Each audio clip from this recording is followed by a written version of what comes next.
I have the pleasure to present to you Dr. Martin Luther King, Jr.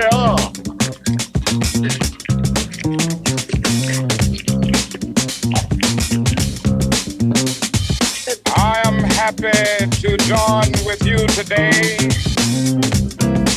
in what will go down in history as the greatest demonstration for freedom in the history of our nation. America's public enemy number one in the United States is drug abuse.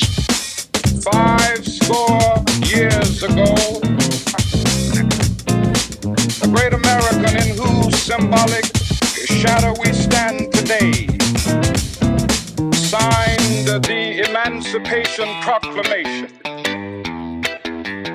This momentous decree came as a great beacon light of hope to millions of Negro slaves who had been seared in the flames of withering injustice.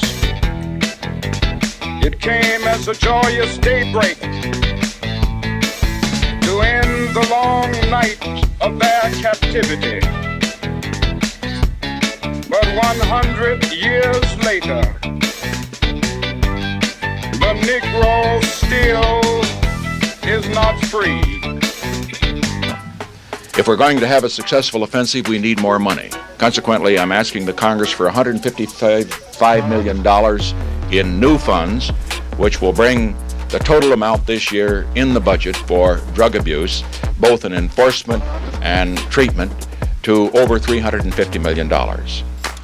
My brothers and sisters from not only all over the South, but from all over the United States of America. 10 years ago, during the piercing chill of a January day and on the heels of the year-long Montgomery bus boycott, a group of approximately 100 Negro leaders from across the South assembled in this church and agreed on the need for an organization to be formed that could serve as a channel through which local protest organizations in the South could coordinate their protest activities. These proposals will bring the federal commitment to fighting drugs to $3 billion. As much financing as we commit, however, we would be fooling ourselves if we thought that massive new amounts of money alone will provide the solution. But we refuse to believe that the Bank of Justice is bankrupt. We refuse to believe that there are insufficient funds in the great vaults of opportunity of this nation. So we've come to cash this check, a check that will give us upon demand the riches of freedom and the security of justice.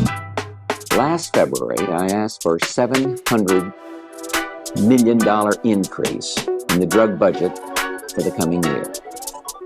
And now, over the past 6 months of careful study, we have found an immediate need for another $1.5 billion. With this added $2.2 billion, our 1990 drug budget totals almost $8 billion. We have also come to this hallowed spot to remind America of the fierce urgency of now. This is no time to engage in the luxury of cooling off or to take the tranquilizing drug of gradualism.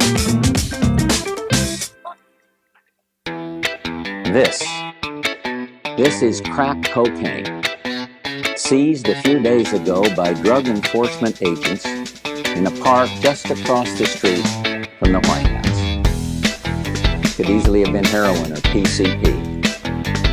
It's as innocent looking as candy. Worthy of one of these television movies, but we know we must do more because the drug cartels will do more. After all, there's a lot of money in this. So we're already deploying new technologies, increasing the customs budget, doubling the number of Border Patrol agents along the southwest border.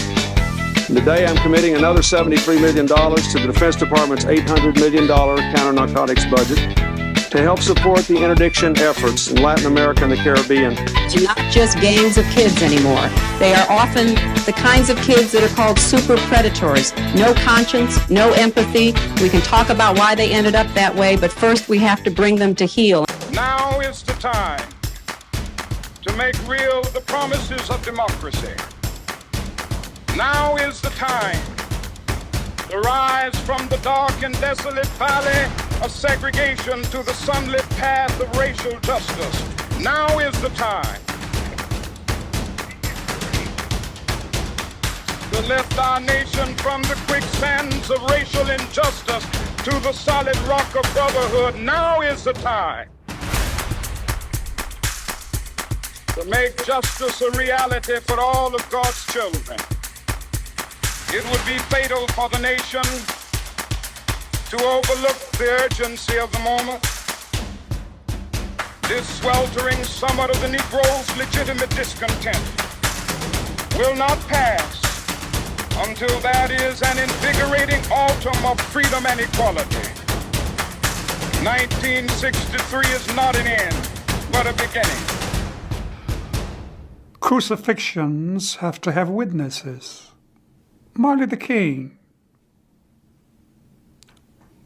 all of his abilities, PhD at 28, Nobel Peace Prize at 34, the youngest at that time to get one. Could have been UN ambassador, all the things he could have been. And here he is dying on a cold concrete floor on a cheap motel. And they said, we will shoot this dreamer and see what happens to his dream. And the word comes loud and clear. Yes, unfortunately, you can kill the dreamer. But no, absolutely no. You cannot kill the dream.